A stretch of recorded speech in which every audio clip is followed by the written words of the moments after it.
DZRH, magandang umaga Pilipinas! Sa DZRH Radio, DZRH TV at DZRH Online, kasama si Kuya Angelo Palmones. Magandang umaga Pilipinas!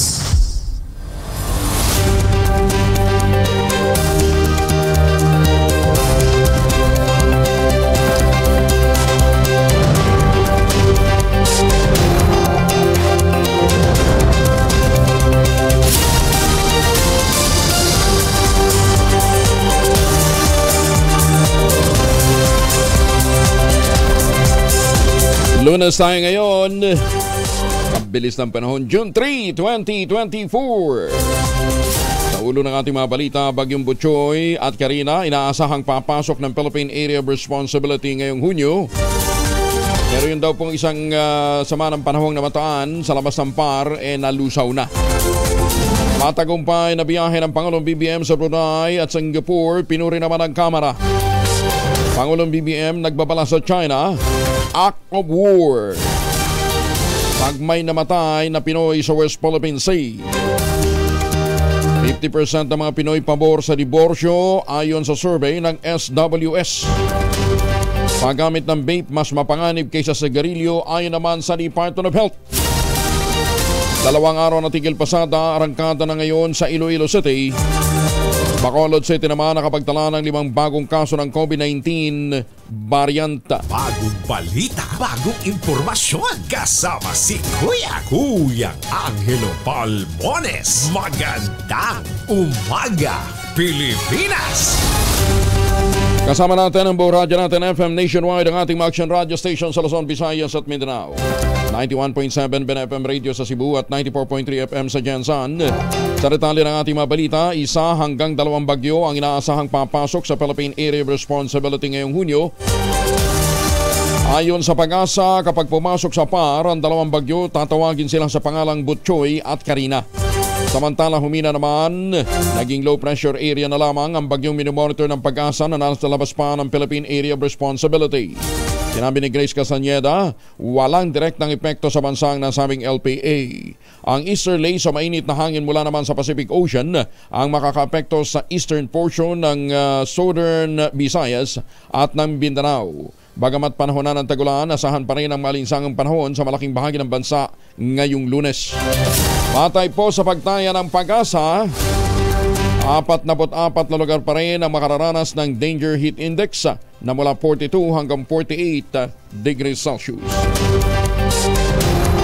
Pinuri ni Speaker Ferdinand Martin Romualdez ang matagumpay na biyahe ng Pangulong Bongbong Marcos sa Brunei at Singapore, kung saan ipinarating nito sa buong mundo na bukas ang Pilipinas para sa pagnenegosyo at mga paninindigan nito sa West Philippine Sea. Ayon kay Speaker Romualdez, sa mga pagpupulong na dinaluhan ng Pangulong Marcos sa Bandar Seri Begawan, kung saan nilagdaan ang kasunduan, lalong napagtibay ang relasyon ng Pilipinas at ng Brunei. Kabilang sa mga kasunduang nilagdaan ang 3 Memorandum of Understanding sa larangan ng turismo, kapwa pagkilala sa Standards of Training, Certification and Watchkeeping Certificates at ang pagpapatibay sa Maritime Cooperation. Isang letter of intent naman ang kinasa upang pagtibayin ang nauna ng kasunduan tungkol sa food security at ugnayan ng sektor ng agrikultura ng 2 bansa. Sinabi ni Speaker Romualdez na pakikinabangan ng mga Pilipino ang mga kasunduang nalagdaan sa pagbisita ng Pangulo. Ipinabot din ng Speaker ang suporta ng Kamara de Representantes sa mga inisyatiba ng Pangulong Marcos.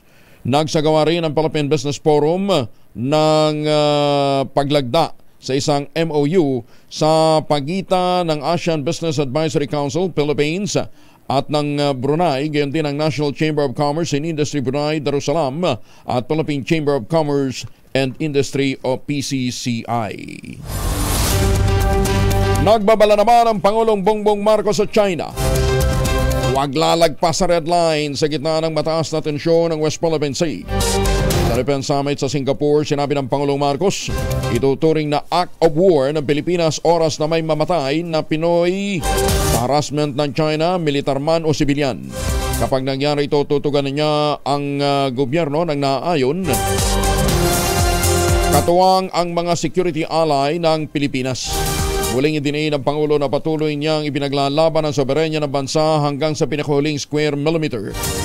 Nakabantayan niya ang linya o ang mga linya ng Pilipinas sa West Philippine Sea sa international law at hindi sa mga imahinasyon lamang katulad ng ginagawa ho ng China. So the lines that we draw in our waters are not the lines just out.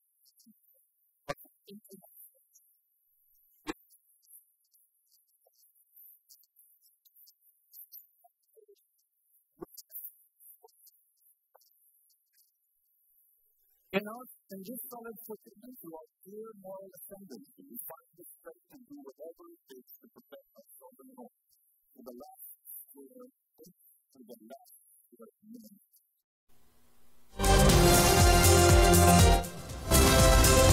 Malakas ang mensaheng yun ng Pangulong BBM sa Defense Summit ng Singapore kaugnay ng issue ng West Philippine Sea. Ayon kay Defense Analyst Renato de Castro, sa umpisa pa lamang ng talumpati, tinumbok agad ng Pangulo ang kahalagahan ng pagiging archipelagic ng bansa.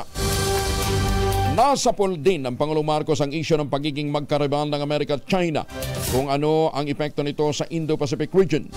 Sa summit, sinupalpal ng Pangulong BBM ang isang Chinese Major General na si Su Hui matapos sa kasahan ng Pilipinas na sinisira ang regional peace. Sa pamamagitan naman ito ng pagpayag na manghimasok sa maritime dispute ang ibang bansa at paglihi sa konsepto ng ASEAN centrality. Sinabi ng Pangulo na kabaliktaran ang binabanggit ng General dahil sumusunod ng Pilipinas sa prinsipyo ng ASEAN simula nang ito'y likhain. I cannot imagine what you must be referring to if the reference or the allusion is to the Philippines somehow tearing apart what we have agreed on with in ASEAN in terms of ASEAN centrality. Quite the contrary. I think if you examine more closely the remarks that I just made, I precisely focus on ASEAN centrality, and that the principles that are laid down that are involved in the concept of ASEAN centrality are some things that we must use to guide us. Dapat umanong ipagmalaki ng mga Pilipino ang Pangulong Bongbong Marcos sa kanyang matibay na mensahe sa ika-21 International Institute for Strategic Studies na ginanap sa Shangri-La Dialogue sa Singapore ayon kay Speaker Romualdez. Sa kanyang talumpati nga, binigyan din ng Pangulong Marcos ang pangakong didepensahan ng bawat pulgada ng teritoryo ng Pilipinas mula sa pananakop kasabay ng pagsusulong ng kahalagahan ng dialogo at diplomasya sa paglisilba ng mga hindi na pagkakasunduan. Pinapurihan din ng Speaker ang talumpati ng Presidente na mahalaga umano at lalo pang uminit ngayon ang tensyon dulot naman ng mga aggressive action ng China. Sa kanyang talumpati, binigyan din ng Pangulong Marcos ang pagtindig ng Pilipinas para sa kapayapaan at rule of law. Idiniin din ng Pangulong Bongbong Marcos na hindi siya nagtatrabaho para sa kapangyarihan o sa mga makapangyarihang bansa gaya ng Amerika o maging ng China. Tinayuan ng Pangulo ang dalawang dambuhalang bansa ayusin ang kanilang tunggalian para manatili ang kapayapaan at katatagan sa rehiyon. Sinabi pa ng Presidente na mahalaga ang papel ng US at ng China sa rehiyon kaya dapat tatugunan ang hindi pagkakaunawaan sa responsableng pamamaraan. Ginawa ng Pangulo ang pahayag sa bilateral meeting sa kay Lithuanian President o Prime Minister Ingrida Simonetta na kapwa naninindigan sa International Rules-Based Order sa pagsusulong ng kapayapaan. Binuntutan ng isang barko ng China Coast Guard at dalawang Chinese militia ang BRP Teresa Magbanwa ng Philippine Coast Guard sa Escoda Shoal. Sa monitoring ng US Maritime Security Expert na pinangungunahan ni Ray Powell, lumapit ang mga Chinese vessels sa barko ng Pilipinas sa nakalipas na 10 araw para i-intimidate. Naobserbahan din ni Powell ang blockade position ng maritime militia ng China sa silangan at timog silangan ng Escoda Shoal. Matatandang idineploy ng Philippine Coast Guard ang BRP Teresa Magbanwa sa bahura matapos na maharang ang tangkang pagpapatayo ng artificial island ng Beijing. Kalahati naman ng mga Pilipino suportado ang pagsasaligal ng diborsyo sa bansa. Para sa mga irreconcilably hindi na magkasundo ng mga magkahiwalay na mag-asawa.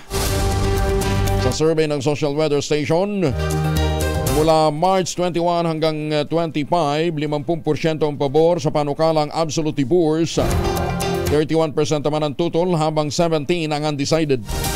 Ganyan pa man, sinabi ng SWS na 5% rito ay mababa kumpara sa 55% na pabor noong Hunyo ng 2023 at 65% noong Marso ng 2023. Pinakamaraming sumusuporta sa panukala sa Metro Manila. Moderately strong naman sa Balas, Luzon at Visayas, habang neutral lamang sa Mindanao. Samantala, kahit sa showbiz, ilang artista suportado rin ang panukalang diborsyo sa Pilipinas. Detalye na balita mula kay Gorgie Rula. Gorgie, good morning.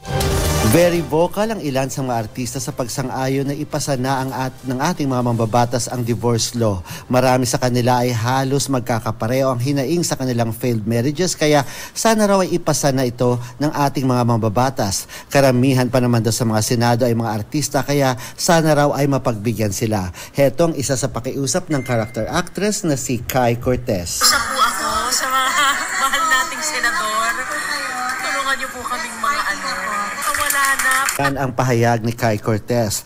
At nasa korte pa nga ngayon ang kaso ni Kai sa dati niyang asawa at 4 na taon na raw itong dinidinig.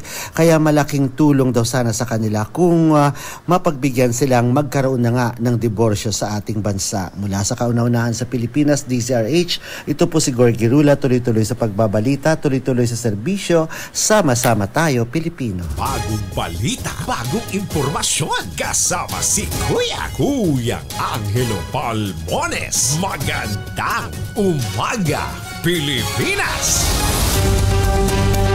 14 minutos na makalipas ang alas 4 na umaga. Ay, mga misis, mga mamis, pwede tayong mag-laundry day today, ha?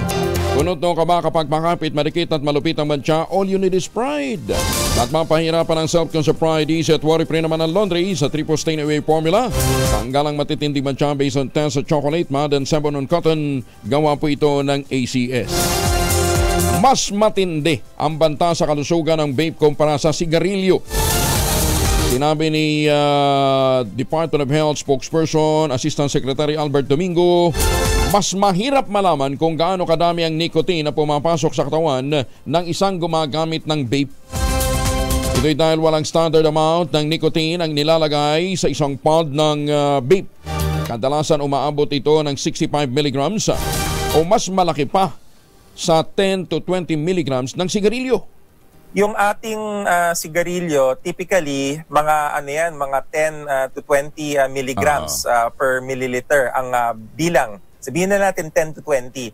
Yung vape, yung isang pod, yung tawag nila. Pag tinignan mo yung laman, umaabot ng as high as 65. So parang 3 times. No? Kung 20 yung sa sigarilyo, na 60 yung sa vape, so 3 times. So sabi nga nila, pagka nakaubos ka ng isang pod ng vape, para ka nang nagsunog ng 3 stick. Ngayon, ito ang Siste Henry, hindi kasi standardized na dapat 65. So minsan mas mataas, minsan mas mababa. Kaya hirap yung mga doktor mag-determine gaano karami ba talaga nikotina ang pinasok sa katawan dahil dun sa vape. Yun. Kaya naman patuloy ang paalala ng kagawaran na huwag nang gumamit ng e-cigarette na posibleng sanhin ang pagkakaroon ng acute myocardial infarction at stroke. Kasunod dito ng pagkamatay ng isang 22 anyos na binatang nagkaroon ng impeksyon sa baga dahil sa 2 taong pagbe-vape araw-araw. Doon sa CT scan niya, wala akong image, i-describe ko na lang to the best of my ability. Yung kanyang baga, may tinatawag na ground glass appearance. Yung ground glass appearance, kumbaga, siguro yung mga nasa construction, alam nila yan, yung parang sa Tagalog, giniling yung salamin, mukha siyang puting-puti siya. So, anong ibig sabihin nun? Yung baga ay natamaan na. Last time na nakarinig tayo ng ground glass appearance ay nung panahon ng COVID. In fact, yung mga COVID severe, yung mga nako-confine sa ICU na COVID, ang classic finding sa kanila kapag CT scan ay ground glass appearance. Nakita yon dun sa 22-year-old na pasyente. Babe pa more, sige pa. Wala namang pinag-ibaho sa paninigarilyo. Nagsusunog ho kayo ng pera sa walang kakwenta-kwentang bisyo. Maniwala ho kayo. Malaking matitipid nyo pag tumigil po kayo sa pagbe-vape at paninigarilyo, ha? Ipinagutos naman ni Agriculture Secretary Francisco Chu Laurel Jr. ang pansamantalang ban sa importation ng baka at meat products mula sa United Kingdom. Sa Memorandum No. 20 ni Laurel, nakasaad na bunsod ito ng kaso ng bovine spongiform encephalopat o mad cow disease na laganap ngayon sa Scotland.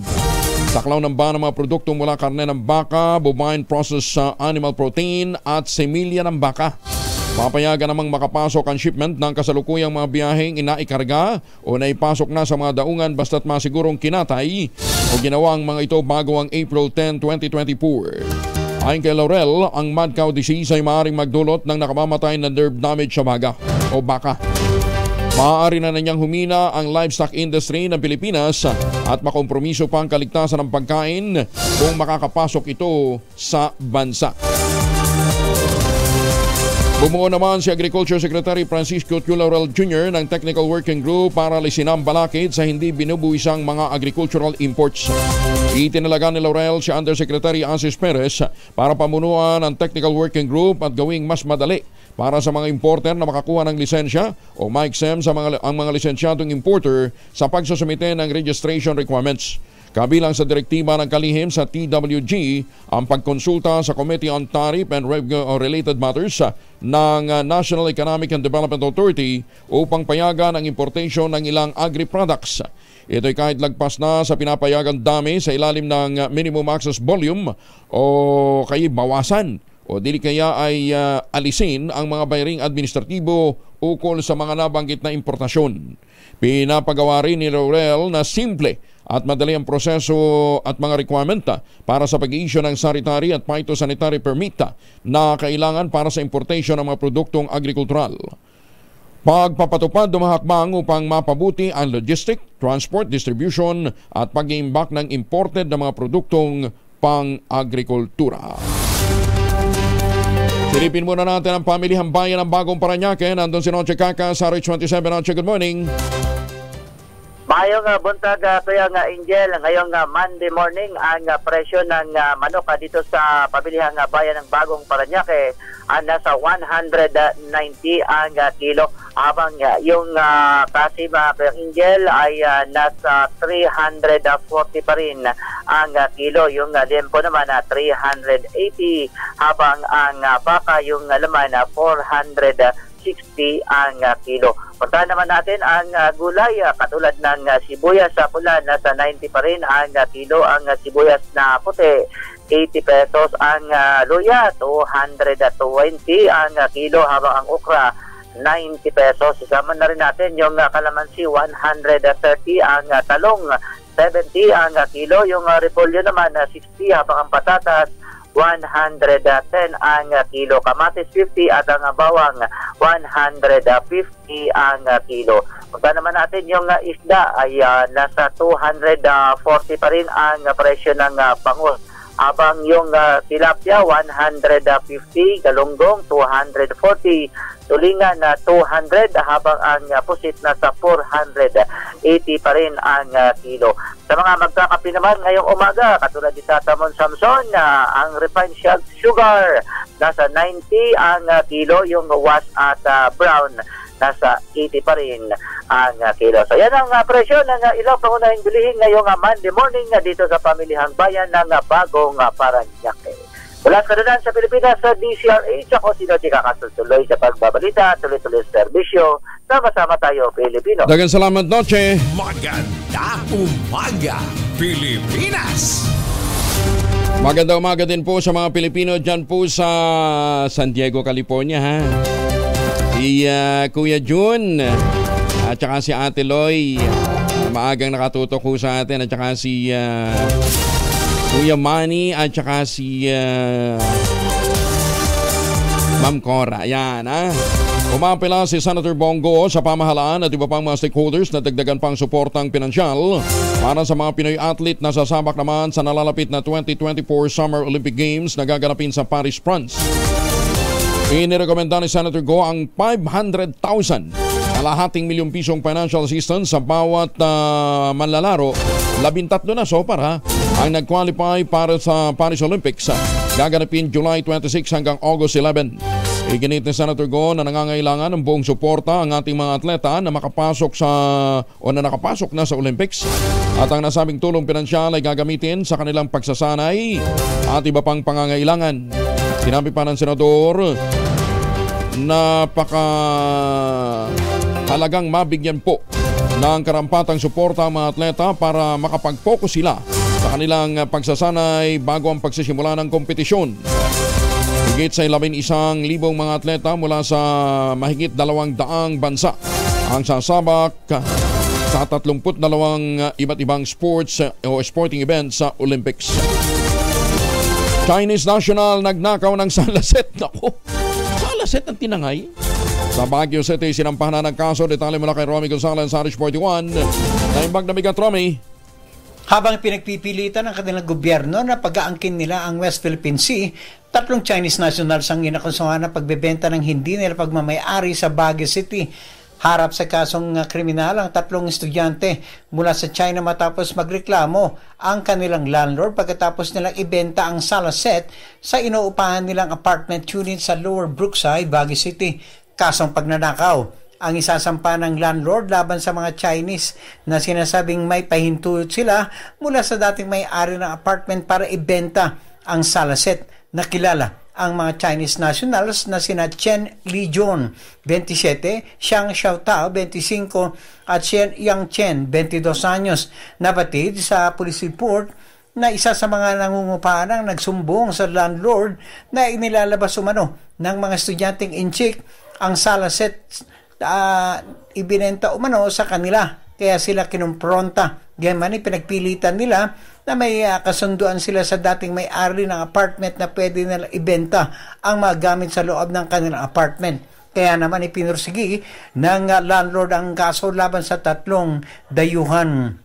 Para sa kauna-unahan sa Pilipinas DZRH, ito si Romy Gonzalez, tuloy-tuloy sa pagbabalita, tuloy-tuloy sa serbisyo, sama-sama tayo Pilipino. Maraming salamat, Romy. Diyos Gina.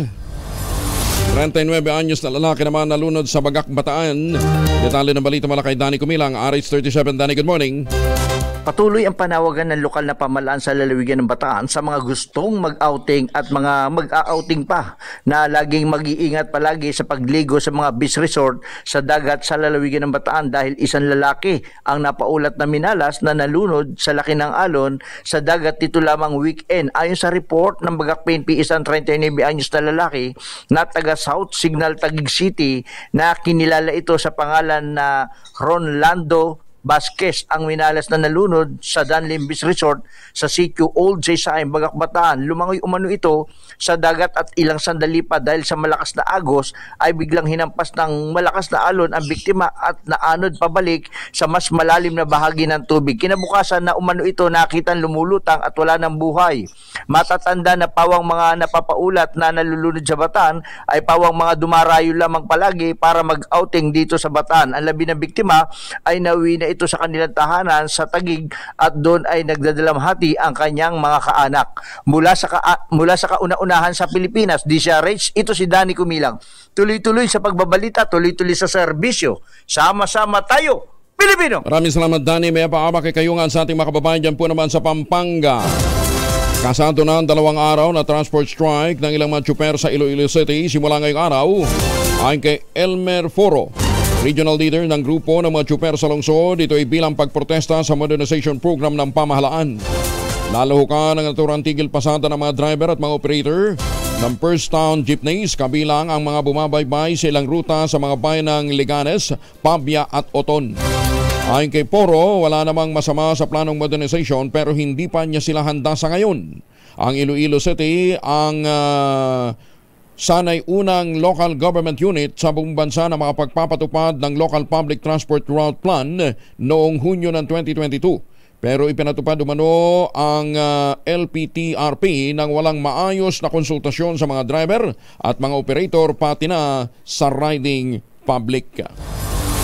Karagdagan na bukas sa center, itinayo naman itatayo pa lang sa Leyte at Samar ayon sa Department of Health. Detalye ng balita mula kay Jimmy Angay-Angay, Aris 32, mga upay nga agad, Jimmy. Karagdagan pa na bukas center sa Eastern Visayas itatayo.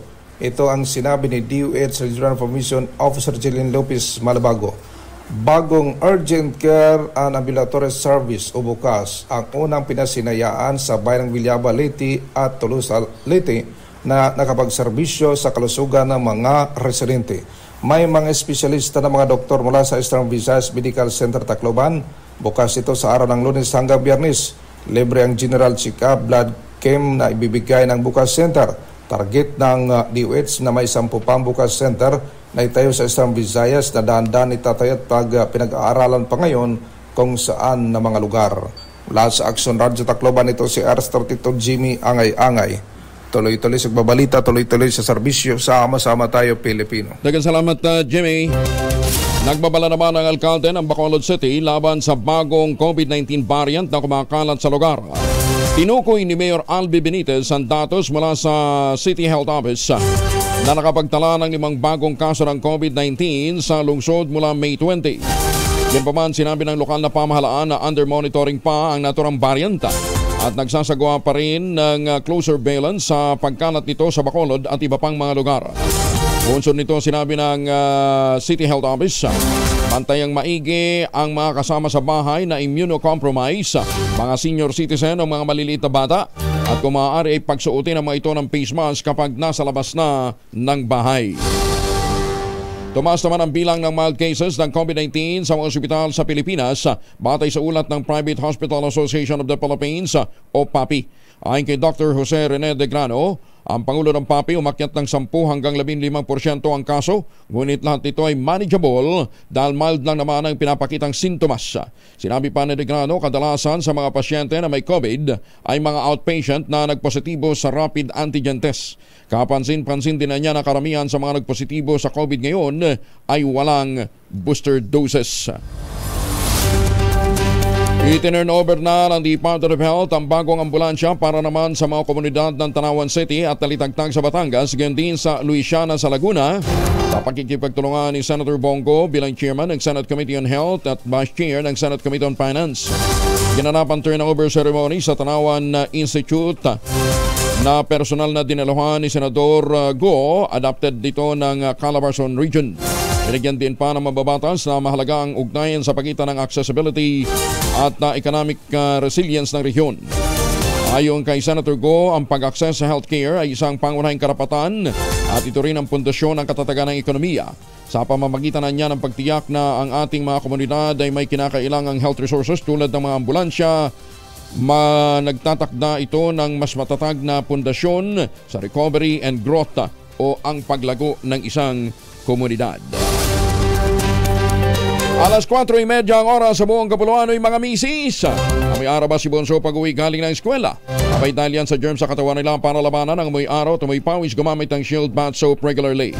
Unbeatable ang Shield sa paglaban sa germs versus another brand by Shea Butter. Pampalambot ng kutis sa presyong abot kaya $12.50 SRP. Kaya mga misis ay challenge you, subukan ng Shield Bath Soap. Galit sa sakit, may malasakit, sulit na sulit. Mahiwagang tunog. 3,000 na naghihintay na premyo sa ating mahiwagang tunog. Natahimik ang ating mahiwagang tunog. Naging sound of silence. Ayan ha. Ang inyo pong masagot, ipapadala po ninyo sa 0919-282-6485. Sundin ang tamang format ng pagtitext, empty space, name slash, address slash, contact number slash at ang inyong sagot ha. Isang beses lamang po maaaring mag-text sa ating text line gamit ang inyong mobile number. At doon ho sa mga sasali online, kinakailangang meron po kayong sharer badge. Ayan ha. Eto na po ang ating mahiwagang tunog. Ala eh. Basta yung isang material dyan na ginamit natin ay cone. Yung ginagamit sa mga traffic, ginagamit din yan pagka nagbabasketball, di ba? Barang barrier. Pero yung isang item, talagang ginagamit ng mga sportsman. Kaya panahon pa ng mga Greek, ginagamit na po yan. At syempre, pagka pinapawisan tayo, pagka tayo nag-exercise, kinakailangan pagkatapos niyan, gumamit tayo ng Shield Bath Soap. Maganda umaga, Pilipinas! Oras mo na, 32, makalipas ang alas 4 ng umaga. Number 1, Honest. Magandang umaga, Pilipinas! 34 na makalipas ang alas 4 ng umaga. Muli paalala natin libre, alahong bayad yung pagsali sa photography contest ng Philippine Amusement and Gaming Corporation of PAGCOR. Basta't kinakailangan po magparehistro kayo sa online registration. Ang deadline ng submission ay July 31, 2024. Bisitahin po ninyo yung official contest website na www.pagcor.ph/photocon2024 para po kayo makapagpadala ng entry. 8 ang tatanghaling grand winner sa conventional category kung saan bawat isa ay tatanggap ng 100,000 pesos bilang cash prize. 8 rin ang magwawagi sa mobile, 8 din sa drone category. Ang bawat isa tatanggap din ng tig 50,000 pesos. Meron din pong mga consolation prizes kaya walang lugi. Kapag kayo po'y napasali dito po sa PAGCOR Photo Contest 2024, ang kabuuan premyo ay 2.23 million pesos na. At ayon po kay PAGCOR Chair at CEO Altenco, ang photo contest ngayong taon tayo ay 32.7% ng mas mataas kung ikukumpara noong 2023. Ang tema nga po ng photography contest ng PAGCOR ngayong taon ay Harvest Time bilang tribute o pagkilala sa pagsisikap ng ating mga magsasaka, mga mangingisda at iba pang nasa sektor ng agrikultura para masiguro ang ating food security. Graduating junior high school student patay dahil sa pamamaril sa Tipo-Tipo, Basilan. Detalye ng balita mula kay Jun Di Makuta, RS19. Assalamualaikum, Jun. Arestado ang isang tinaguriang National Most Wanted individual na may kasong pagpatay sa bisa ng warrant of arrest sa ikinasang Oplan Tugis ng Joint Operative sa Barangay Bacolod, Chico, Marawi City, Lanao del Sur. Kinilala lamang sa alias nitong Tata. Ang suspect na batay sa inilabas na impormasyon ng 9th Judicial Region Branch 23 sa Mulabe, Zamboanga del Sur, meron umanong patong sa ulo sa halagang 140,000 pesos para sa ikadarakip na suspect. Ayon sa Provincial Police Zamboanga, ang suspect ay isa umano sa involved sa mga gun for hire sa Zamboanga Province sa nakalipas sa mga taon. Ang naresto ay in-inform sa kanyang constitutional rights under RA 9745 o Anti-Torture Act of 2009. Kasalukuyan ito nakapiit sa CIDG Lanao del Sur Provincial Field Unit habang inaayos ang papeles ng kanyang pagharap sa korte. Mula sa Kunulahan sa Pilipinas, DZRH, ako si RH19, Jun Di Makuta, tuloy-tuloy sa pagbabalita, tuloy-tuloy na serbisyo, sama-sama tayo Pilipino. Salamat, John. Magandang umaga din sa ating mga suki dyan po sa General Santos City, tsaka sa mga suki natin dyan sa Maasin. Highway sa Calasiao, Pangasinan, binasbasan ang pare dahil sa sunod-sunod na aksidente naman. Detalye ng balita mula kay Freddy Pajardo, RH38. Masantos siya kabasan ni Check Amin sa ating mga kababayan dyan sa Pangasinan, Freddy. Dahil sa sunod-sunod na aksidente ang naitala ng PNP sa National Highway sa Barangay Buid, Calasiao noong nakarang buwan lang ng Mayo, may 10 vehicular traffic incident ang naganap dito sa National Highway sa Barangay Buid, Calasiao, kung saan ay 5 ritong katao ang nasawi kabilang ng 2 taong gulang na batang lalaki na anak ng pulis na sakay ng tricycle. Hiniling ng mga residente sa simbahan na mabasbasan at mawisikan ng holy water ang kalsada, kaya kahapon ng umaga binasbasan ang lansangan kasama ang mga barangay council at simbahan at umaasa ng mga residente na mababawasan ang aksidente sa lugar. Ganon pa man, ayon sa mga otoridad, ang mahalaga pa ring sandata para iwas disgrasya sa daan ay ang pag-iingat sa pagmamaneho at ugaliin ang pagiging defensive driving.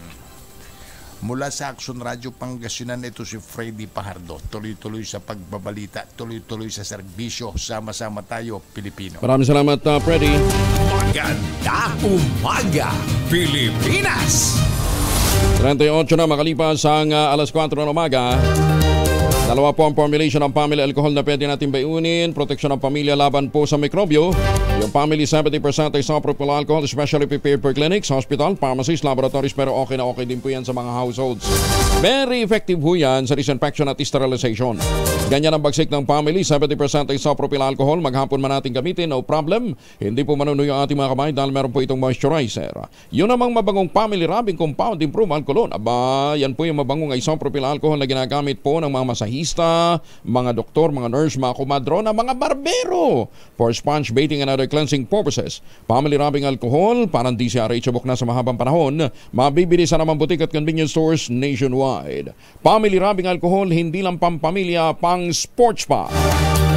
Kinasuhan na ng graft ng Department of Interior and Local Government si Bamban Mayor Alice Guo dahil sa pagkakasangkot sa Philippine Offshore Gaming Operation sa kanilang lugar.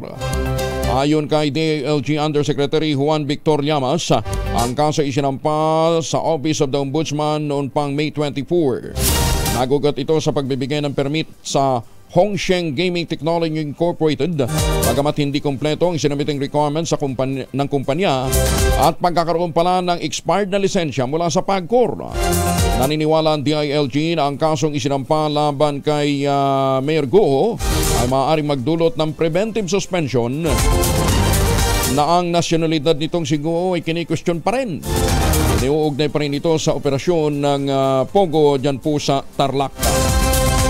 Inimok naman ni Senator Sherwin Gatchalian si Bamban Mayor Alice Guo na magpa-DNA test. Kasama ang isang Li Wenyi na posibleng kanyang tunay na ina. Ayon kay Gatchalian, madaling mag-imbento ng kwento kaya mas mainam kung mapapatunayan ni Guo ang kanyang mga statements sa pamamagitan ng pagsalang sa DNA. Nauna nang sinabi ni Mayor Guo na siya ay love child ng kanyang ama sa isang kasambahay. Ipinakita din ni Guo ang kanyang birth certificate na nagsasaad na ang kanyang ina isang Amelia Leal, pero sa inilabas na dokumento ni Senator Risa Ontiveros, lumutang ang posibleng kaugnay nito kay Yi. Sinabi naman ni Gatchalian na ilang residente din ng Valenzuela ang makapagpapatunay na si Lin Wenyi ang ina ng pamilya Guo na tumira sa lungsod. Bukod dito, higit na 100 beses din ang flight record ni Lin Wenyi kasama ang ama ni Guo na si Huang Xionggu. Hindi kaya ano yun? Mali sa... Hindi. Mabatukan tayo dito ang sinabi na Ching Chonggon dating Iginito man ng dating konsultante Bamban Mayor Alice Guo na hindi ina ng alkalde ang Chinese national na si Wen Liyin. Ayon kay Nancy Gamo, kasosyo lamang ng tatay ni Guo si Wen Yi, kaya palaging kasama sa abroad taliwas sa hinala ni Senador Sherwin Gatchalian. Idiniin pa ni Gamo na kilala niya ang pagkatao ng mayora na isa niyang matulungin at hindi itinatani o hindi itinanim para maging espiya. Pinigundahan din ng dating konsultan ng pahayag ni Guo na laki siya sa farm. Pero ko talaga gusto kong makakausap si Mayor Alice Tatanungin ko siya anong formulation ng feeds ng kanyang baboy. Diba? Para makapagbenta siya ng kumita siya ng malaki na ganun sa kanyang piggery. Hindi na matagpuan sa Pilipinas ang posibleng nanay ni Bamban Mayor Alice Guo na si Lin Wenyi. Ayon kay Senator Sherwin Gatchalian, humingi sila ng impormasyon sa Bureau of Immigration at nabatid na hindi pa bumabalik ng Pilipinas si Lin Wenyi. Gayon din ang ama ni Guo na si Jiang Xionggu. Sinabi pa ng senador, posibleng nasa China ang dalawa lalo't malayaan niya silang nagtutungo doon. Samantala, ang ina naman na nasa birth certificate ni Guo ay hindi rin mahanap. At una nang sinabi ng Philippine Statistics Authority na walang kahit anong record ang kanyang o sa kanila ang naturang pangalan. Baka gusto niyo mag-launch tayo ng campaign, ha? Doon sa mga lulutang na nanay ni Alice Guo, bigyan natin ng 20 mil, malo. Kaya lang hindi ka kamukha eh. O, kahit anong angulo, hindi po.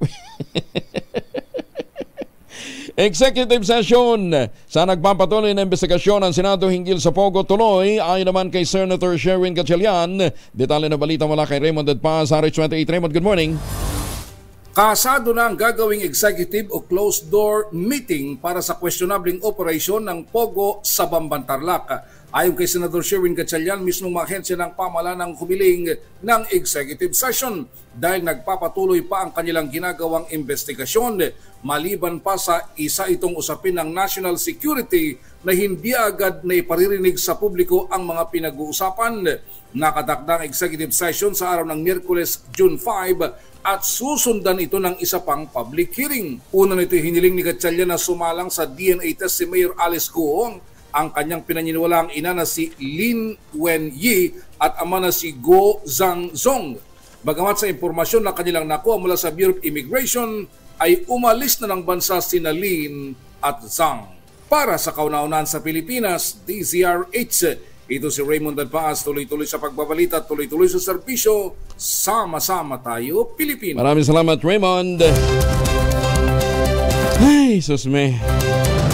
Ano ba yan? In aid of election o may gusto talaga kayong maliwanagan? Nababahala naman ang intelligence communities ng Pilipinas sa pagbili ng ASA Philippine Foundation ng mahigit na 100 Starlink kits na maaaring magamit naman sa mga terrorist cell operations. Ayon sa mga source na galing po sa US Drug Enforcement Administration, dapat na kumilos na ang PDEA o Philippine Drug Enforcement Agency at ang Anti-Money Laundering Council dito po sa ating bansa. Una nang lalusutan ang PDEA ng illegal na drug trade ng sinibak na presidente ng ASA na si Kamrul Hassan Tarapder, isang Pilipino-Bangladeshi. Sa financial investigation, lumilitaw na bumili ang pamilya ni Tarapder ng 100 Starlink gamit ang account ng ASA Foundation at ipinadala sa mga hindi pa tukoy na lokasyon. Nagagamit ang foundation na nasa ilalim ng Vatican bilang front ng kalakalan ng illegal drugs at posible ring terorismo dahil sa transaksyon nito ang makapangyarihang Sinaloa Cartel. Ay magandang umaga ho sa ating mga senador. Baka gusto nyong silipin ho ito. Pinangangambahang matulad ang Pilipinas sa Amerika at bahain din ng fentanyl na ini-export ng pamilya Tarapder sa Mexico bilang tiles. Kasabwat sina umano si Tarapder sa Mexican drug trade, ang kanyang misis, anak at ang partner nito gamit ang pera ng ASA Foundation. Nag-hire ang ASA ng isang security consultancy firm na alinsunod naman sa hiling ng anak ng ASA Foundation President Emeritus na si Howard D. Kabilang sa mga kinuha ng mga security consultants ay sina Lee Rimmer, Associated Reis, Bong Martinez ng Olympus Security, Christopher Quintana at Billy Pascual ng Diagdale Group. Hindi na ho kayo mahihirapan, may mga pangalan hong tinukoy. Nagpahayag naman ang pasasalamat ng provincial government ng Pampanga kay Makati Mayor Abby Binay para sa 1 milyong pisong donasyon ng lungsod bilang pagsuporta sa pagbangon ng probinsya kaugnay ng panalasa ng bagyong Egay at Palcon noong 2023. Iginawad ni Pampanga Governor Dennis Pineda ang isang Certificate of Appreciation sa alkalde sa ginanap na Provincial Disaster Risk Reduction and Management Council meeting sa bayan ng Guagua. Nagbigay ang Makati ng tulong pinansyal na nagkakahalaga ng 47.5 million pesos sa 75 lokal na pamahalaan na sinalanta ng kalamidad, kabilang ang lalawigan ng Pampanga at 2 munisipalidad nito ang nabigyan din ng tig 1 milyong piso. Ayon naman kay Mayor Abby, ikinagagalak niya ang pagbabahagi ng tulong ng Makati sa iba't ibang lokalidad upang mapabilis ang kanilang pagbangon at maging mas maginhawa ang buhay ng kanilang mga mamamayan. Kasama sina dating Pangulo at kasalukuyang Pampanga Representative Gloria Macapagal Arroyo at dating Congressman Mike Arroyo, binisita din ni Mayor Abby ang mga bayan ng Santa Rita, Porac, Florida Blanca, Lubao at Guagua. Sinalubong siya ng mainit na pagtanggap ng mga mayor at iba pang mga lokal na opisyal, ganyan din ang mga kawani ng nasabing bayan. Inimbitahan si Mayor Abby ng mga naturang lokalidad na pumasyal naman sa Makati para sa benchmarking activities.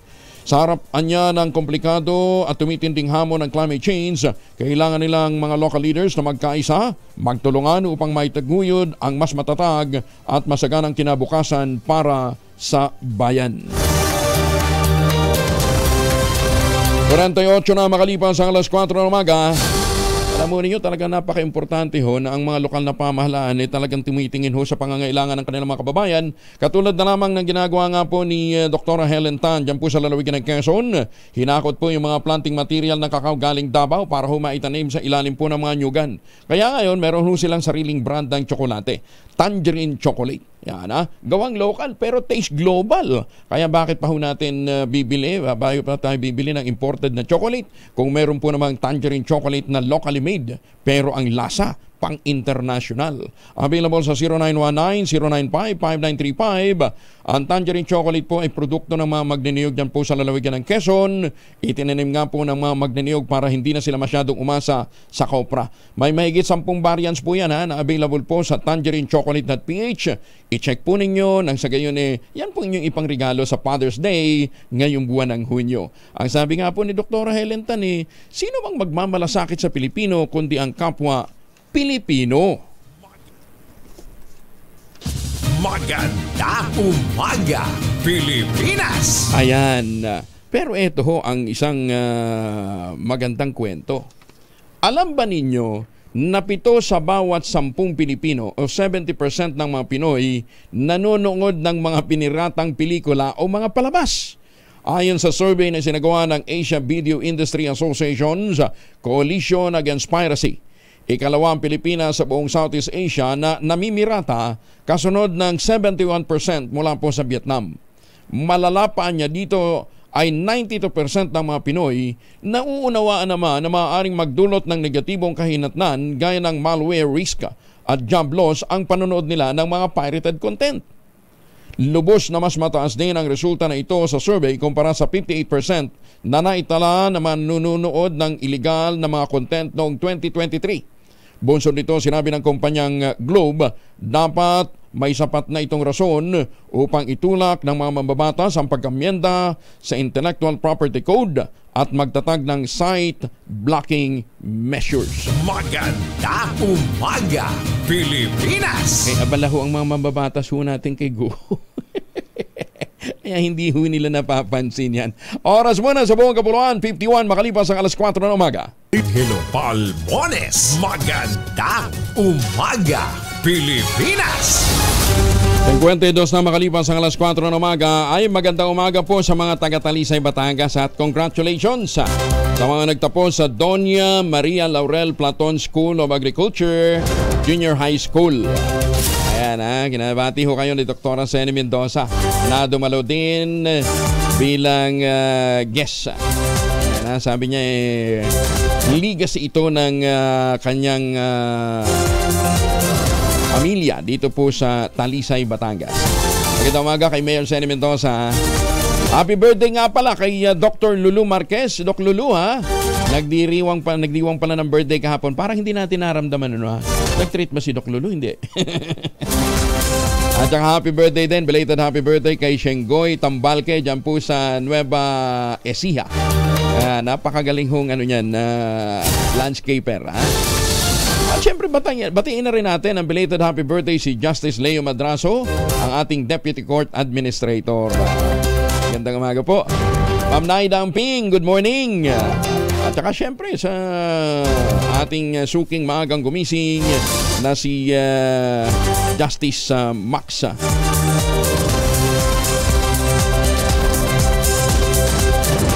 Syempre batiin na rin natin lahat ng mga justices. Baka meron ho kayong kopya ng Philippine Star, basahin din ho ninyo yung editorial. Ang ganda ng editorial sapol na sapol kay Senator Tol. Magkaiba nga pa naman. Nung si Chavit, dating Governor Chavit Singson ang nahuli, nagsorry ito tapos nagbigay pa ng reward doon sa mga humuli. Nung si Senator Tol ang nahuli dyan po sa busway, galit. Hindi yung hinuhuli yan, hindi naman klarong patakaran. Ay, senador ka pa man din. Maganda umaga, Pilipinas! Harapang pagka senador exempted na, Ay, nako. Maganda bang gising nyo? Dapat ho kasi nag-uultabayo ho kayo. Ang kauna-unahang postbiotic food supplement na rekomendado ho ng mga doktor, rehistrado sa Food and Drug Administration at ngayon po ay halal certified. Ano pong ginagawa ng postbiotic? Batay po sa clinical trial. Hindi po ito kwentong kutsero ha, kundi clinical trial po sa Japan. Pag pumasok po sa ating katawan ang postbiotic, ina-activate po nito yung commander ng ating immune system. Yung plasma dendritic cell. At nagdudulot po ito ng pagtaboy ng mga toxins sa ating katawan, pinalalakas ang ating immune system. Kaya pagkagising ho natin, relax na relax ho tayo para tayong nakapagpahinga ng todo. No, ha? Dahil umabot tayo doon sa level ng tulog, yung fourth stage. Kaya pagising ho natin, ang ganda ng ating mood. Ano, ha? Ay siyempre kulang yung oras ng tulog natin. Dala po ng puyat at stress. Sabaha, nakaka-recover po ng siglang ating katawan. Kung may mga katanungan pa kayo, pwede ho kayong tumawag o mag-text sa 0917-110-6580. Pinakamaganda siguro text na lang ha. 0917-110-6580. Magandang umaga sa mga Pilipino dyan sa Hong Kong ha. Available po ito sa Lazada at Shopee. Siguraduhin lamang ninyong galing po sa Teoxys Health Ventures. Pero ito ay mabibili din po ngayon sa Mercury Drug, Amesco Drug, Pasmed Pharmacy, John's Pharmacy at Curamed. Tandaan, sa panahon ho na kinakailangan natin ng kaagapay, nandyan po ang ultabayo, panlaban natin sa puyat, pagod at stress. Inamin naman ni Davao City Mayor Sebastian Baste Duterte na nais niyang magkaayos na ang kanyang pamilya at ang mga Marcos. Ayon kay Mayor Baste, mas pipiliin niya ang kapayapaan kaysa pag-aaway ng dalawang panig. Ngunit nilinaw na ang kanyang sinabi ay batay sa kanyang sariling opinyon at hindi sa buong pamilya. Sinabi pa ni Mayor Baste, hiling niya na maging intact pa rin ang unit team ng kanyang kapatid na si Vice President Sara Duterte na nagdiwang ng birthday last week at ang Pangulong Bongbong Marcos. Tuminti ang hidwaan sa pagitan ng pamilya ng dating Pangulong Digong Duterte at Pangulong BBM sa issue ng People's Initiative dahil sa charter change at dahil sa akusasyon ni Mayor Digong na gumagamit umano ng ilegal na droga ang Pangulong BBM. Muling tiniyak naman ni Speaker Martin Romualdez ang buong suporta ng mababang kapulungan ng Kongreso sa pagtataguyod ng Comprehensive Archipelagic Defense Concept sa ilalim ng administrasyon ng Pangulong Marcos sa gitna ng nagpapatuloy na agresibong aksyon ng China sa West Philippine Sea. Binigyan din ni Speaker Romualdez ang kahalagahan ng matatag at nagkakaisang estratehiya upang proteksyonan ang soberenya ng yamang dagat. Paliwanag na mababatas ang Comprehensive Archipelagic Defense Concept ay naaayon sa international law, kabilang ang 1982 United Nations Convention on the Law of the Sea o UNCLOS at ang 2016 Arbitral Award na kumikilala sa karapatan ng Pilipinas sa pinagtatalunan teritoryo.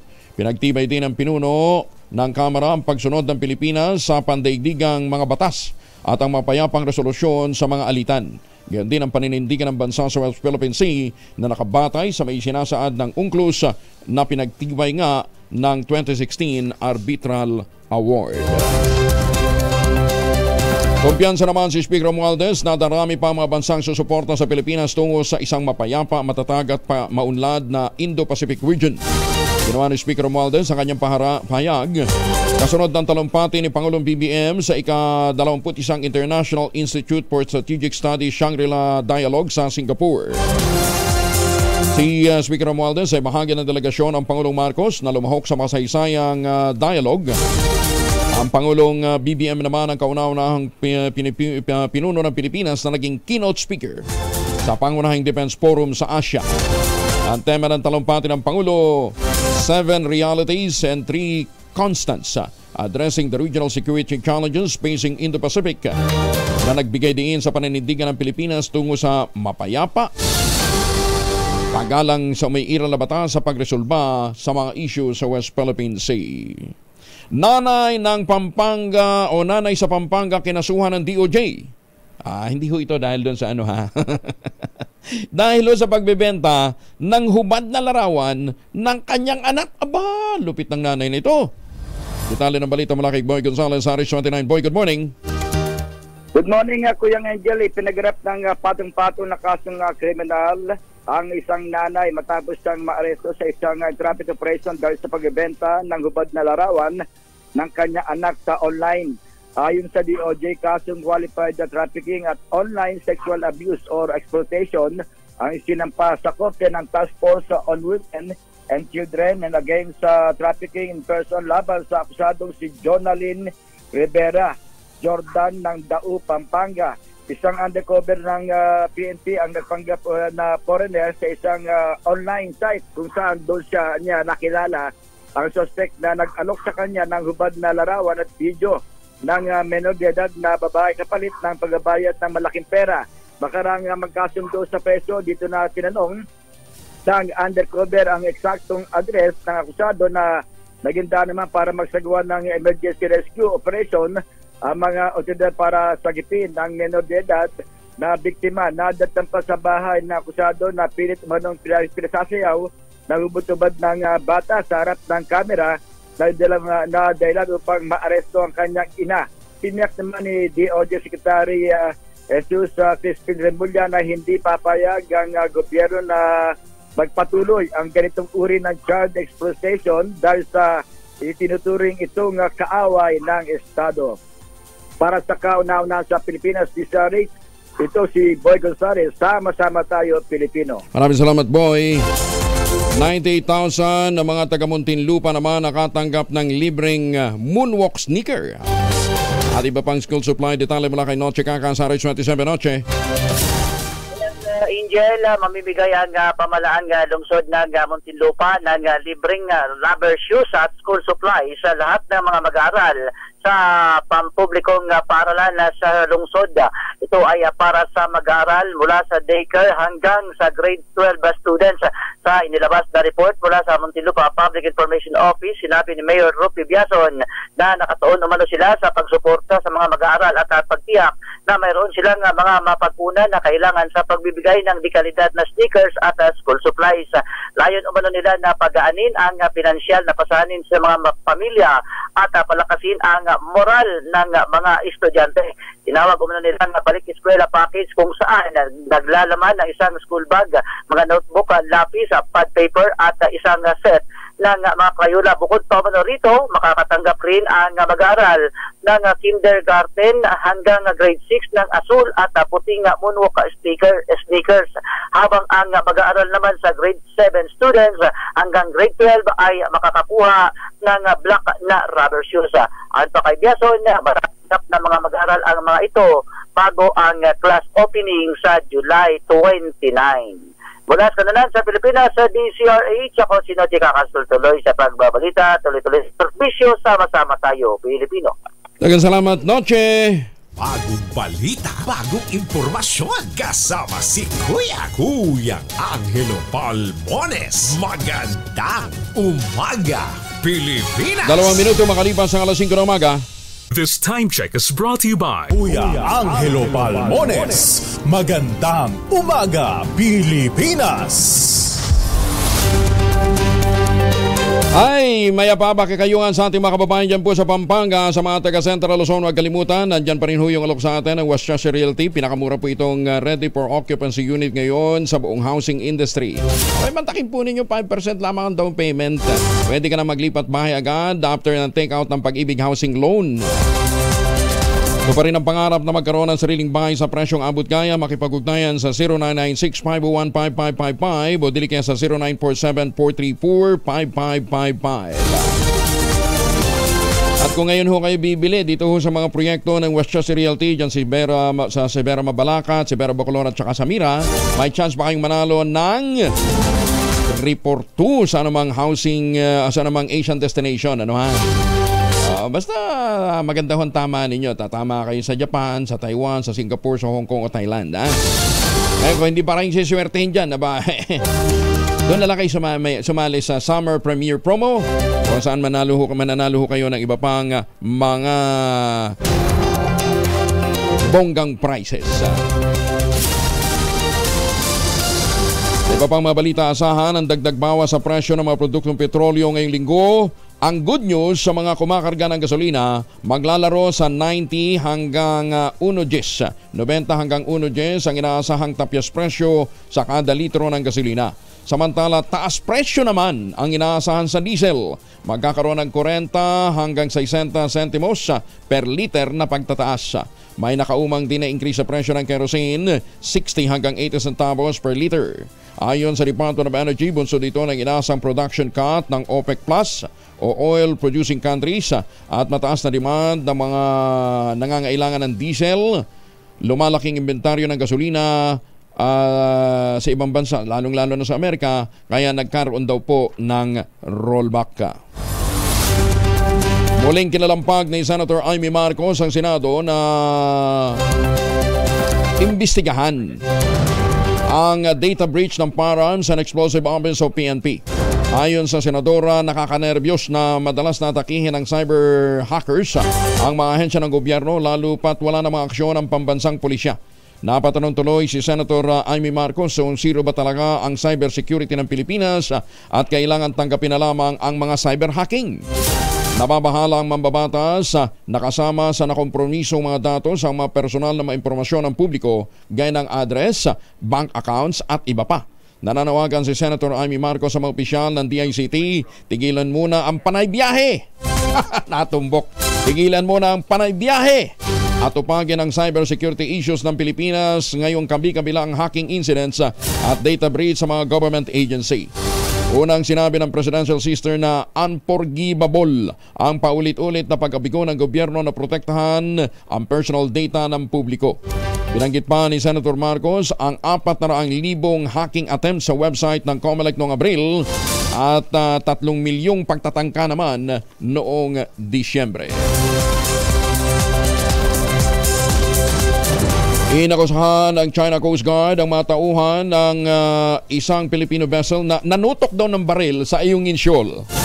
Ayon sa Chinese state broadcaster na CCTV, may nakita ang China Coast Guard na 2 armadong personnel sakay ng isang barko ng Pilipinas noong 1 buwan.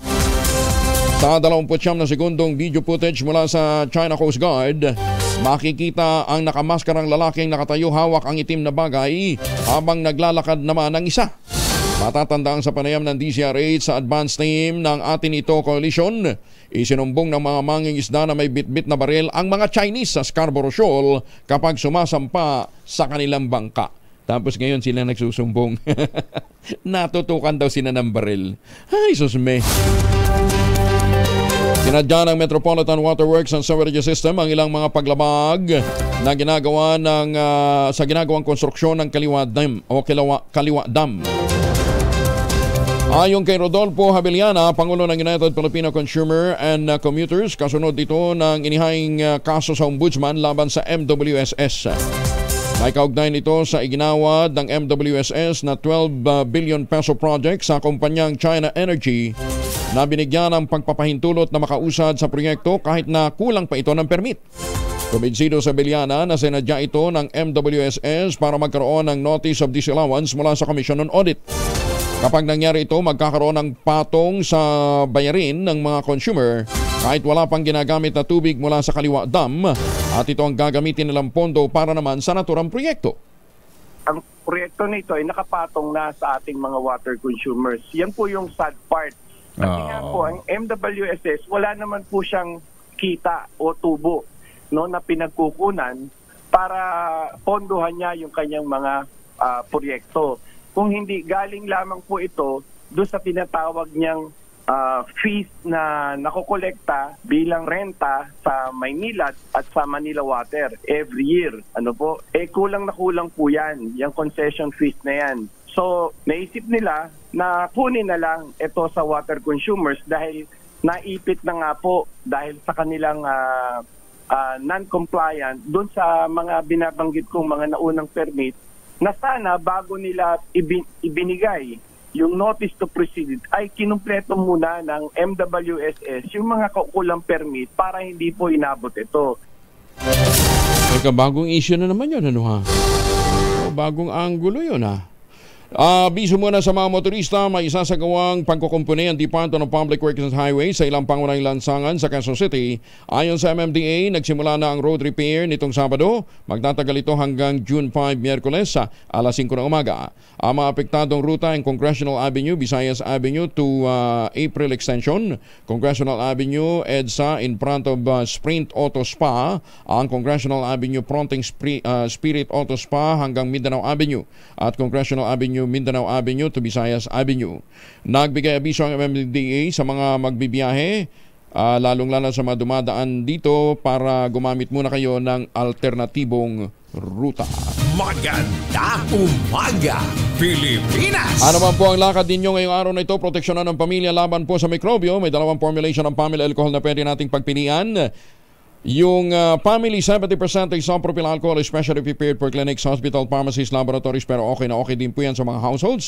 Very effective sa disinfection at sterilization. Ganyan ang bagsik ng Family 70% isopropyl alcohol. Maghapon man natin gamitin, no problem. Hindi po manunuyo ang ating mga kamay dahil meron po itong moisturizer.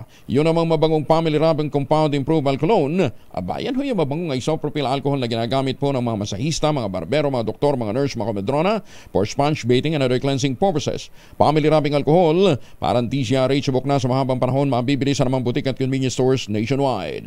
Family Rubbing Alcohol, hindi lang pampamilya, pang sports pa. Bagong balita, bagong impormasyon, kasama si Kuya Angelo Palmones. Magandang umaga, Pilipinas! Magandang umaga kay Ma'am Mikey Ray ng Popcom, 5:11 ang oras sa buong kapuluan.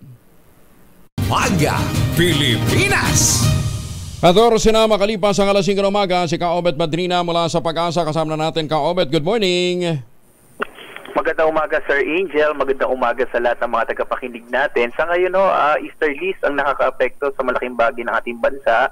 Kaya inaasahan natin medyo mainit at tanghali pa rin habang mas malaking tsansa ng mga pulupulong pag-ulan, pagkilat pagkulog sa hapon hanggang sa gabi. Samantala, may frontal system dito sa may bahagi ng extreme northern Luzon sa may area ng Taiwan. Ito magdadala ng maulap na kalangitan na may mas malaking tsansa ng mga pag-ulan sa may bahagi ng Batanes at Babuyan Islands.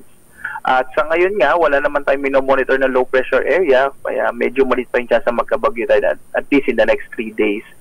Pero ngayong buwan ng Hunyo, 1 hanggang 2 bagyo inaasahan nating mabubuo papasok sa loob ng Philippine Area of Responsibility po.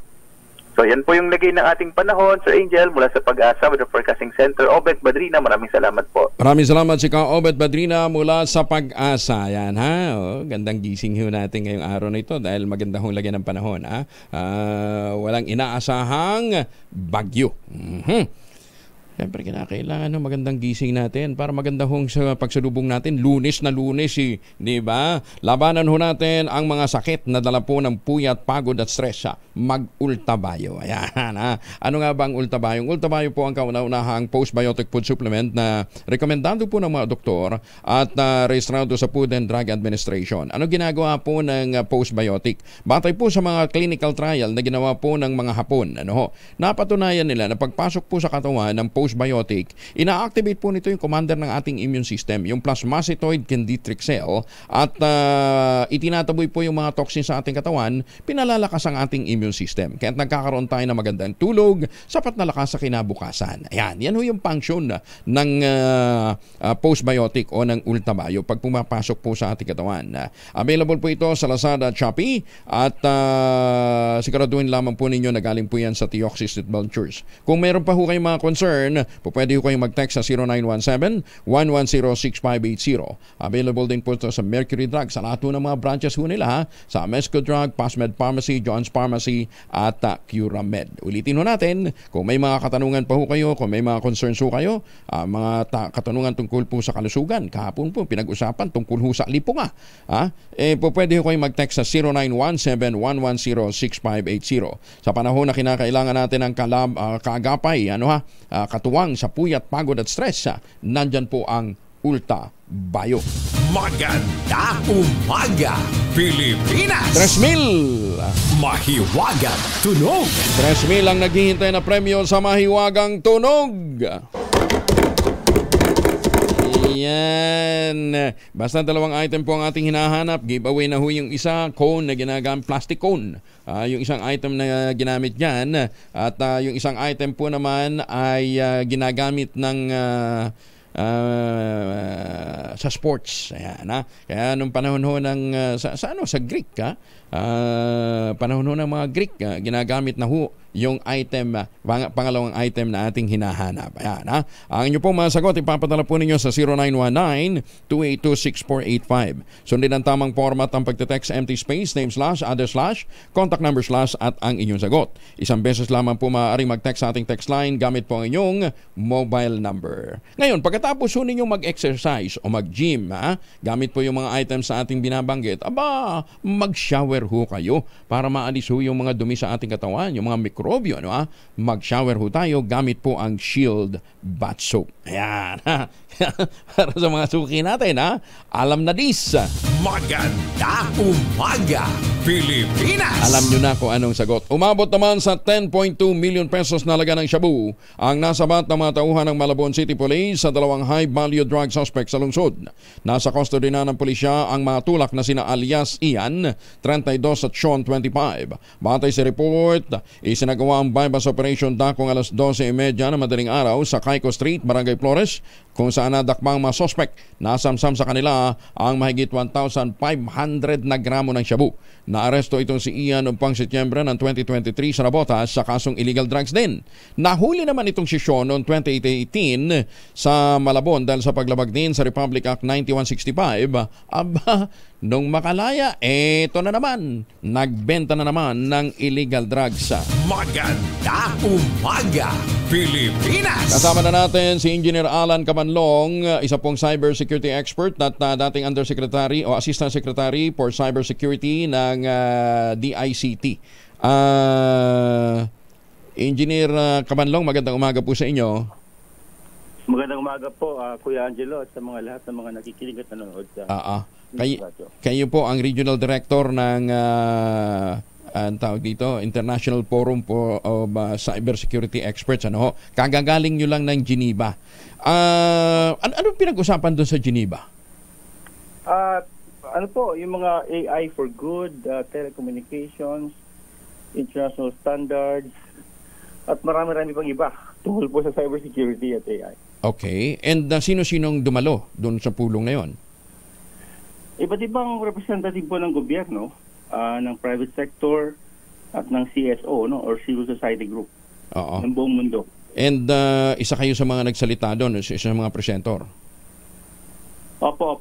Sa Einstein Forum, tayo po ay naimbitahan ng Einstein Forum ng Switzerland para magbigay ng insights doon sa mga bagay-bagay na standards, AI, cybersecurity, but it's focused on digital trust in an intelligent world. Okay. And may mga taga-DICT nag-attend din doon sa Geneva? Meron naman nag-attend sa ibang mga activities po ng ITU. Opo. Sino nakita niyo doon? Nakita ko po yung head po ng cyber ng DICT, yung secretary nila. Okay. At mga iba pang mga directors. Former office ko doon po. Nag-present ba sila? May presentation din sila? Wala? Wala naman nag-attend or baka nag-present naman po yung secretary ng DICT. Okay. Kaya kami napatawag. Ang sinasabi ng COMELEC, iba ban ang AI sa darating na eleksyon.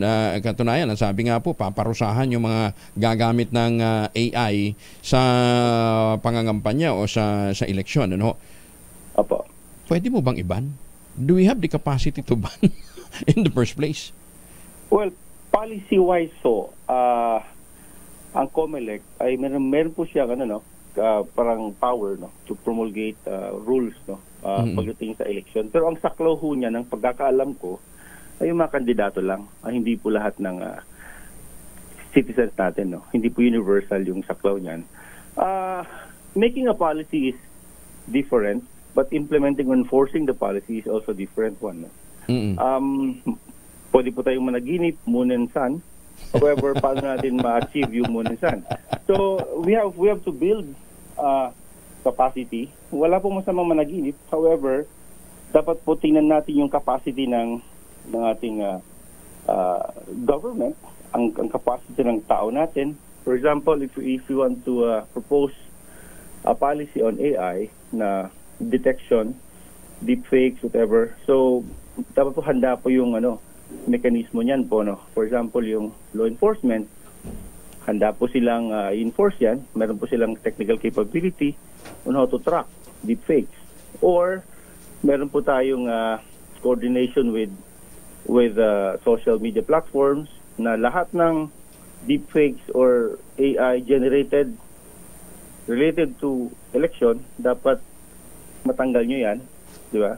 So those are the policies that we can do, that the COMELEC can do, for example. Dapat po meron po yung nakalatag na framework. So, you're saying, sa ano to? Sa mismo, bago makarating sa end user, doon sa platform na mismo, doon ka na maghigpit. Tama? Hindi doon sa end user kasi ang ordinaryong tao naman po pwede talagang gumamit ng kung anong mga app eh. Opo. Sa ganung context po, for example, yung COMELEC ay pwede po silang magsabi na bawal lang AI or para sa campaign, para sa whatever purpose in relation to para hindi maging fair ang election, pwede nilang gawin yon. However, the question there is enforcement, no? So, pwede po kasi, for example, yung ating law enforcement ngayon, ano po ba yung capability, no? In preventing this artificial intelligence enabled content na para matanggal. So of course, kailangan po natin yung Meta, di ba, yung Google, yung Twitter, yung TikTok, di ba? Para po ma-detect mo yung use ng yung deepfake. Ang issue naman po dito sa electoral ay yung mga deepfakes, di ba? Kasi it is powered by AI. So pagdating po diyan, kailangan po tayong maging mapagbantay, no, as a citizen. However, banning those is a different thing naman. Hindi lang yun. Tsaka may mga beneficial effects din ho naman ang paggamit ng AI eh. Di ba? Halimbawa, sa production ng isang campaign material, mas masisimplify yung process, mas mapapabilis, mas mapapamura. Di ba? Opo, but that's the generative AI po ang sinasabi natin, no? But then, the use of AI siguro na gusto nilang iban ay yung mga deepfakes. However, because this deepfake has been used by other countries as well, like yung robocall ni Joe Biden dun sa primary sa US, no? Yung mga ganong scenario. However, I would like to know, how would you ban AI universally? So kailangan mo po ng batas yan. And even EU, silang unang nag-enact ng batas, sa 2026 pa nila ma-implement. Meron ng batas ang EU? Opo, meron pong EU AI Act na tinatawag that provides yung safety, no? Okay. Safety nung rules, no? Na yung mga developers at deployers ng AI kailangan nilang sundin. Pero ang enforcement, ang implementation would be in 2026. Ang full implementation ng batas na yan. Will be on 2026. Opo, 2026. So, based dun sa EU Act nila. Sabi nila, it should be kasi kaka-approve lang yan eh. Oo nga. Pero bakit ganun katagal? Yun ang nakalagay sa rules and regulations nila that will be implemented. The full implementation is in 2026. Oh. Yung bang content ng batas na yun, hindi natin pwedeng ang tawag dito? Kopyahin dito sa Pilipinas? Pwede po kasi parang ito pong AI framework nila or act nila ay ito po ay nagbibigay ng regulatory framework, no, na nagde-define ng 4 na level ng AI system. Ang unang level ho, yung unacceptable risk. Tapos may high risk, may limited risk, at saka may minimal risk. So, ano po yung unacceptable risk? Ito po yung mga AI system na may direct threat to the safety, livelihood, and yung karapatan ng tao, no? Ito po, automatic ban nito. For example, yung social scoring, no? So, by the government. So, ban na to based sa EUA Act. At saka yung mga yung mga systems na that will involve yung may intention na i-manipula yung behavior ng tao. So, yun po yung unacceptable risk. Yung high risk ho, ito po yung yung mga systems na may mga risk assessment dapat, no? Na bago i-deploy, dapat i-certify mo na ng EU before i-deploy. For example, yung mga gamit ng mga pulis natin, no? Yung sa education, sa public services. So ito consider ng EU na high risk. So dapat pag mayroong developer na mag-develop ng mga sistema na to, dapat ma-approve muna ng EU bago nila may benta.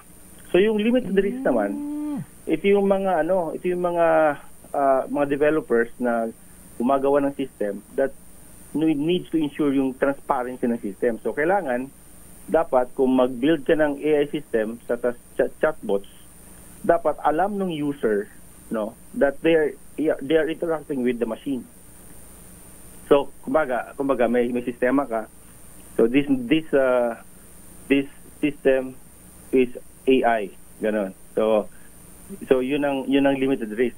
So yung pinaka-apat na na categorization nila, yung minimal or no risk. So ito naman ay inaalaw ito ng batas, no. The free use of minimal AI risk systems. Okay. So automatic yun. Example, yung AI software that includes AI-enabled video games or spam filters, ito yung mga approve agad doon sa EU Act. Pero ngayon, engineer, sa EU ang higpit ng registration pa lang ng ng SIM, ang higpit na. Dito nga sa atin, nalusutan pa yung ating SIM registration. Diba? So enforcement talagang issue. Enforcement to, kasi ang COMELEC naman, ang alam ko, siyempre constitutional body yan. So they can regulate. However, yung mga sakop lang ng kanilang yung mga kandidato lang, no? However, hindi po universal.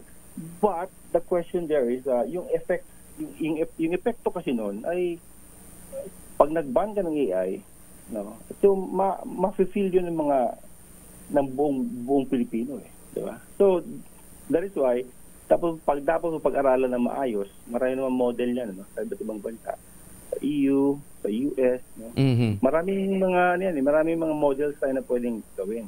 Okay. At yung mga gumagawa naman ng mga sistema na to ay hindi naman tayo doon sa EU doon sa US So how would you coordinate to regulate such, di ba?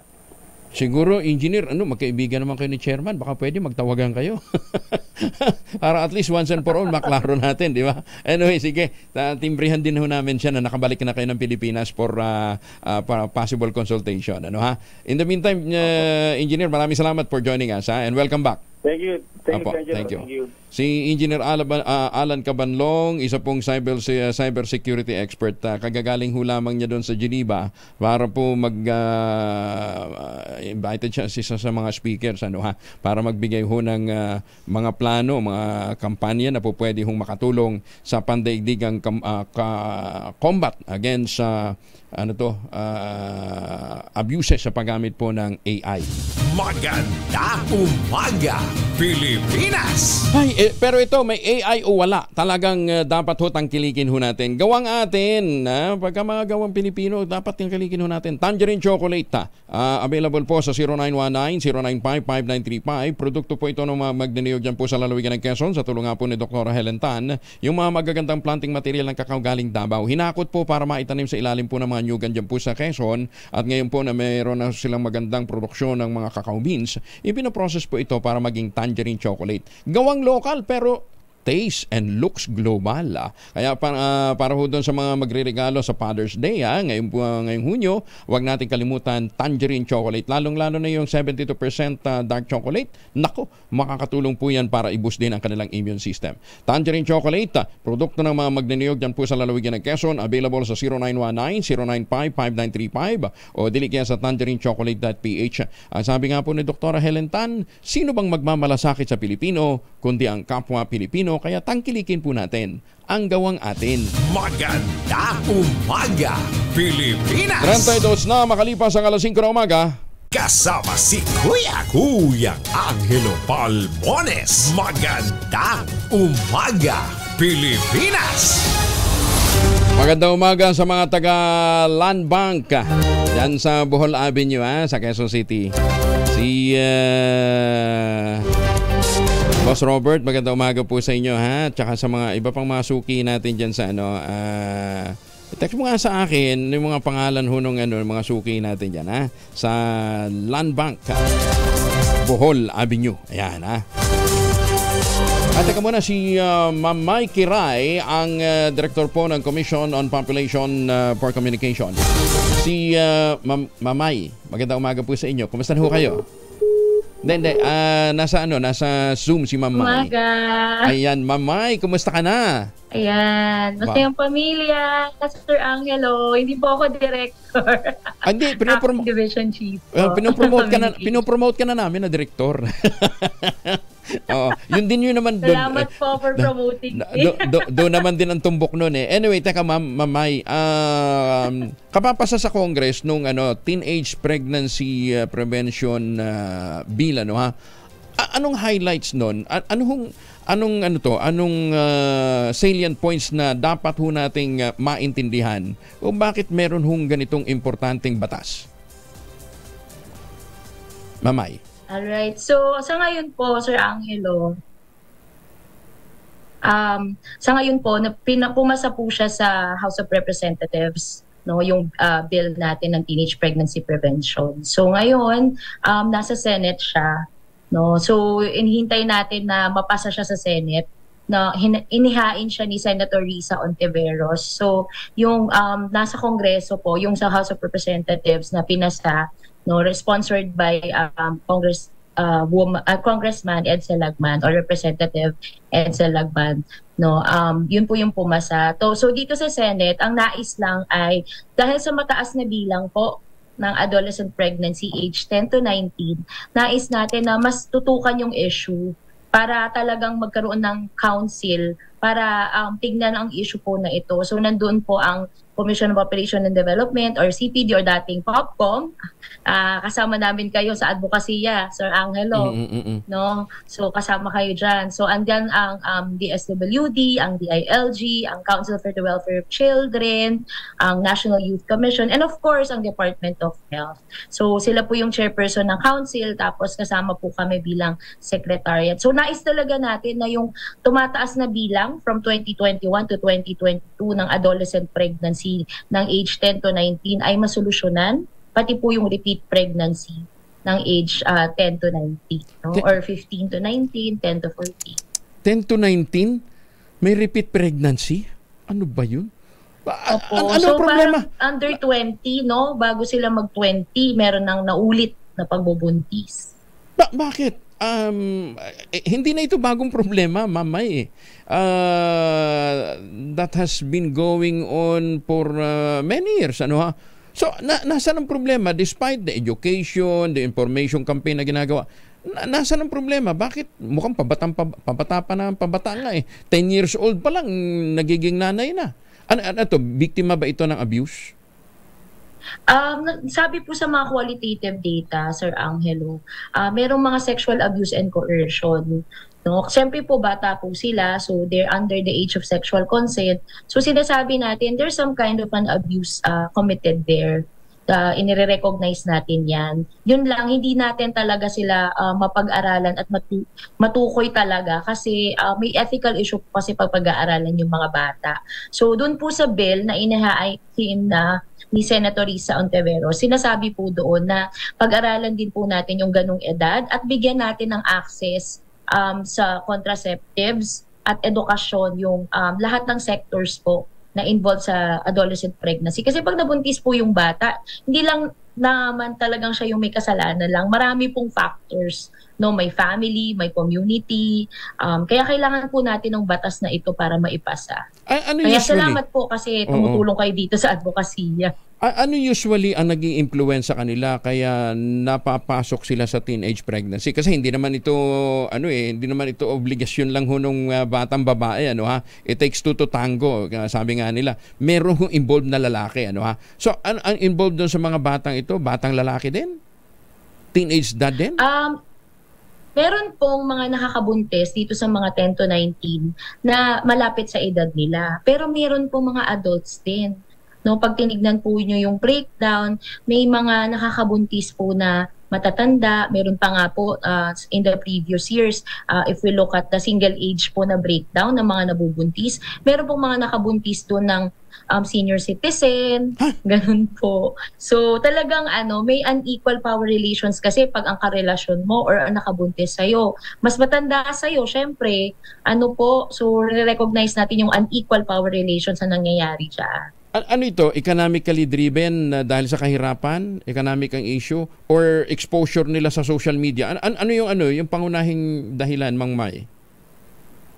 Ayun po. So, ang sabi po doon sa ating framework, yan lang lagi naming binabanggit. So, maaari po na may sexual abuse dahil bata sila. Maaari po na ito pong mga batang ito, nandun sa komunidad na wala pong matibay na ngipin yung serbisyo para sa kanila, kulang po ng edukasyon. Maaari din po yung mga parents, hindi po okay yung family setup ayon po sa ating mga rapid appraisal ng pag-aaral ng issue na to. Maaari po yung mga parents, hindi po masyadong namomonitor yung mga bata. Maaari din po na may exposure din kasi talaga, Sir Angelo, sa pornographic materials. Mataas po yan, 18.8%. Ayon sa Young Adult Fertility and Sexuality Study ng 2021. So, paano natin? Napakataas din po ng exposure. So, doon sa exposure, medyo mas madaling makontrol yun dahil social media yan, di ba? So, sinasabi nga, dami naman po pwedeng strategies na pwedeng gawin. Ano yung mga rekomendasyon nyo? Para mabawasan natin itong, lalong-lalo na siguro, yung exposure nila sa pornographic materials.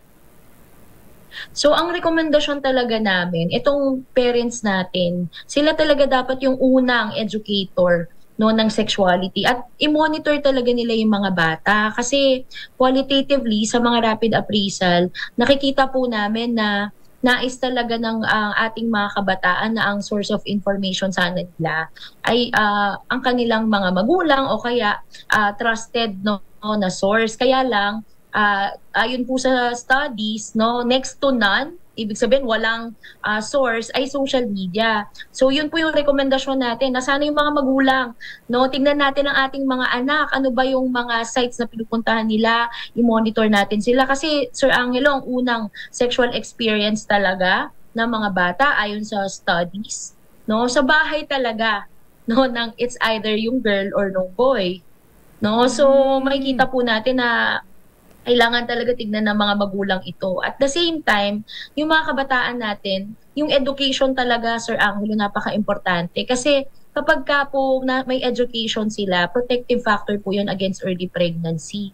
Kasi yung early pregnancy pa naman, Sir Angelo, 33 billion ang nalulus pag may cases of early pregnancy economically ayon sa pag-aaral ni Dr. Alejandro Herin, isang ekonomista. Oo. So napakadami pong nangyayari pag may adolescent pregnancy. Pero nakakalungkot kasi dahil nga doon sa tingnan mo ngayon sa social media. Dahil sa kagustuhan nilang tumaas yung kanilang hits o yung kanilang views sa TikTok, sa YouTube, kung ano-anong kalaswaan na ginagawa ngayon Hindi naman natin gusto maging sinauna, di ba? Pero ngayon may no bra contest, may no bra challenge, di ba? O kaya kung ano-ano, paiklian na ng shorts. Ganun na yung sinasabi hindi kayo kasi mga pinanganak kayo nung panahon ni Kopong-Kopong, kaya ganyan yung mindset nyo. Pero isa ito sa mga driver ng ng teenage pregnancy, Mamay . Oo nga po yun din yung gusto nating sabihin sa mga kabataan natin, Sir Angelo, no? Kasi nare-recognize po natin yan because of content, no? And then yung mga nakikita natin qualitatively na ang nais talaga nila maging content creator or maging celebrity or maging sikat. Pero gusto natin sabihin sa kanila na piliin niyo yung pangarap niyo, mangarap kayo, wag niyong ipagpalit sa sandaling sarap. Yun talagang mensahe natin. No? Okay. Pangarap natin talaga ay makatapos sila, yung edukasyon nila para ma-reap talaga natin yung demographic dividend. Ano bang ibig sabihin nun? Edukado, healthy, employed, empowered yung mga young people natin at saka yung mga working ages natin, age 15 to 64 para masuportahan yung dependent population natin. So yun yung nais natin. Kaya sa mga kabataan, no, wag natin pagpalit sa sandaling sarap ang ating future. Oo, sandaling sarap o sandaling kita. Sinabi niyo sa mga challenges na yun. Teka muna, so may doon sa bill na pinag-uusapan natin, kasama may mga provisions para dito. Kasi di ba, para bang napaka-helpless natin to stop this kind of phenomenon na di ba yung mga kabataan ngayon parang hindi ko naman sinasabing kinakailangang umurong tayo doon sa panahon ng mga lolo't lola natin na ang damit na suot barot saya, no ha? Pero yun talaga halos wala nang atakip. Diba? Yun yung tapos kuminsan hindi mo gustong panoorin, biglang magpa-pop up ng ganun. Di ba? Tapos yung pala sa social media, no, masilip mo lang ng konti, re-rehistro na pala kaagad yun na viewer ka. Di ba? O pagkatapos yun, pagka nag-rehistro na viewer ka, magpa-flood na lahat yun ng ganun ka similar content. Di ba? So, yung iba, pinapil naman nila. Hindi lang naman ho sa Pilipinas yan, di ba? Hindi ito sa Pilipinas lang. Sa iba't ibang bansa, nangyayari din po. Ganon din ho yung problema. So, ang sinasabi mo, May, doon sa bill na pinag-uusapan natin sa Senado at saka sa Kongreso, meron ng mga provisions to combat that. Meron pong comprehensive sexuality education. Pero actually, yung Department of Education nagsimula na po na mag-pilot ng about sexuality education sa school. Meron po doon provision on comprehensive sexuality education na ang sexuality hindi lamang yung sex act pero lahat ng mga aspeto na talagang nag-i-interact sa sexualidad mo, andun po yung edukasyon, andun po yung provision at andun din po yung provision na yung yung contraceptives doon sa mga sexually active na young people, magkakaroon po sila ng access. Meron pong provision doon sa Senate bill na pinaglalaban natin, Sir Angel. Kaya doon sa mga tatay, ang mga tatay may equal responsibility din ho sa inyong sa inyong mga anak, Huwag niyo iasa lang sa nanay yung pagbabantay. Mga tatay dapat may magpa-Father's Day, ngayong June. Dapat i-assume, kaya nga madaling maging tatay, mahirap magpakatatay. At doon sa mga tatay na talagang sa mga tatay na talagang matatapang, talagang mga responsable, magpa-NSB kung kayo kontento na sa inyong bilang ng chikiting na kaya niyong buhayin. Di ba, Mang May? Di ba? Libreng NSB. Sir Angelo, isa sa mga advocates namin, katropa namin yan, no? Ang kalalakihang tapat sa responsibilidad at obligasyon sa pamilya. So, alam po namin na kasama namin kayo sa advokasiyang iyan, Sir Angelo. Sa vasectomy lalo na dahil napakaliit po ng bilang na nagpapa-vasectomy kahit tignan nyo yung method mix ng family planning. Sila yung isa sa mga pinaka-konti ang kalalakihan. Pero alam mo, Sir Angelo, may mga growing numbers ng mga young men na nagpapa-vasectomy na nag-i-inquire sa amin, sa CPD, na gusto nilang magpa-vasectomy kahit pa lang sila, binata. Ay, wag naman. Kung binata pa, wag naman. Sayang, kung artistahin ng lahi mo, binata ka pa lang, magpapa-NSB ka na. Wag muna. Diba? Pagka nagkaroon na ng Pero may growing number po talaga, ng mga nagtatanong sa amin. Talaga. Anyway, Ma'am May, maraming salamat and please get in touch kung may mga concerns pa tayo na dapat na iparating sa ating mga kababayan. Lalong-lalo na siguro dun sa paglalabi natin na mapasa kaagad yung pong panukalang yan dyan po sa Senado. Thank you for joining us this morning. Magandang umaga po. Maraming salamat, Sir Angelo. Maraming salamat. Si Mikey Rai mula po sa Commission on Population and Development. Magandang umaga, Pilipinas! 10 minuto na lamang bago po sumapit ang ACS ng umaga. Pilipinas! Relax pa ako rito. Antas ng tubig sa hanggat, patuloy na bumababa. Nako, umuulan na pero bumababa pa rin. Detalye na balita mula kay Bal Gonzales, RH5 Bal. Kuya Angel, hindi naging sapat ang tubig na dala ng mga pag-ulan para madagdagan ang level ng tubig ng Angat Dam. Ito'y dahil sa lalo pang bumaba ang water level ng dam na pangunahing source ng tubig sa Metro Manila. Batay sa uling monitoring ng Pag-asa Hydrometeorology Division, bawasan pa ng 0.21 meters ang level ng tubig ng Angat Dam mula sa 179.28 meters na water elevation. Bumaba ito sa 178.07 meters kahapon. Samantala, bagya namang umangat ng 0.1 meters ang level ng tubig ng Lamesa Dam na nasa bahagi ng Quezon City. Para sa kauna-unahan sa Pilipinas, DZRH, ako naman Bal Gonzales, tuloy-tuloy sa pagbabalita, tuloy-tuloy sa serbisyo. Sama-sama tayo, Pilipino. Maraming salamat, Bal. Kaya dapat magtitipid pa rin ho tayo ng tubig. Ha? Baka akala nyo, tagulan na, okay na tayong mag-aksaya ng tubig. Maligo ng bonggang-bongga. Ha? At muli ang ating pong paalala sa ating mga kababayan sa Central Luzon at lahat po ng mga naghahanap po ng magandang investment opportunity. Nandyan po ang alok sa atin ng Westchester Realty. Pinakamura na pong ready for occupancy unit ngayon sa buong housing industry. Ha? Aba, ang offer po nito easiest term with 5% down payment. Pwede pang gives. Kaya yung 20,000 pesos all-in down payment po ninyo, after 7 days ng take out ng Pag-ibig Housing Loan, pwede ka na maglipat bahay agad. Kaya may bahay ka nang may access sa palengke, sa munisipyo, sa iba pang mga amenities ng isang township pa. Ang gagawin lamang ho ninyo, makipag-ugnayan sa 0996-501-5555 o dili kaya sa 0947-434-5555. Tuloy pa rin ho yung inyong chance na manalo ng 342 sa anumang Asian destination kung saan tatama ang inyong lucky dart. Ano ha? Pwede kayong pumunta ng Japan, Taiwan, Singapore, Hong Kong at Thailand kapag kayo ho ay nagpa-reserve ngayon. Ha? 0996-501-5555 o sa 0947-434-5555. Pag hindi pa rin sinuwerte, dun ho kayo sa Summer Premier Promo ng Westchester Realty para manalo ng iba pang bonggang premyo. Maganda umaga, Pilipinas! Ang CIDG nagpapasaklolo na sa NTC. Bakit? Alamin natin mula kay Edniel Pro sa RH52. Edniel. Kuya Angel, nagpapasaklolo na nga ang Criminal Investigation Group sa National Telecommunications Commission sa pagsuri ng mga nakumpiskang equipment mula sa naarestong Chinese national sa lungsod ng Makati. Ayon kay PNP CIDG spokesperson Lieutenant Colonel Imelda Reyes, patuloy na sinusuri ng NTC kung ano ang gamit ng mga gadget na hinihinalang para sa panghahak kung hindi man ay sa pang-scam. Sa panayam ng DZRH, sinabi ni Reyes na pumasok na rin sa eksena ng anti-cybercrime group para siyasatin ang mga device bago ito tuluyang maipaalam sa publiko kung para saan. Paliwanag ng opisyal, tanging NTC lamang ang may mga eksperto o may mga kakayahang mag-validate ng mga ebidensya kaya hinihintay nila ito bago mapagulong ang kaso. Na-inquest na noong Biyernes ang dayuhang si Yuang Liu na unang inarasto sa panunutok ng baril at hinihintay na lamang umara ng CIDG ang resolusyon ng Makati Prosecutor's Office.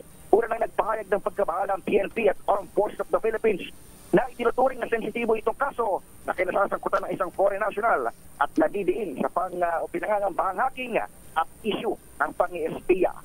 Para sa kauna-unahan sa Pilipinas, DZRH, ito si Edniel Parrosa. Tuloy-tuloy sa pagbabalita, tuloy-tuloy sa serbisyo. Sama-sama tayo, Pilipino. Maraming salamat, Edniel. Ay, magandang umaga sa mga Pilipino dyan sa Australia, sa Sydney, sa Brisbane, at saka sa... basta dyan sa Australia. At sa mga taga, mga taga New Zealand. Ohayo gozaimasu sa mga Pilipino dyan po sa Japan.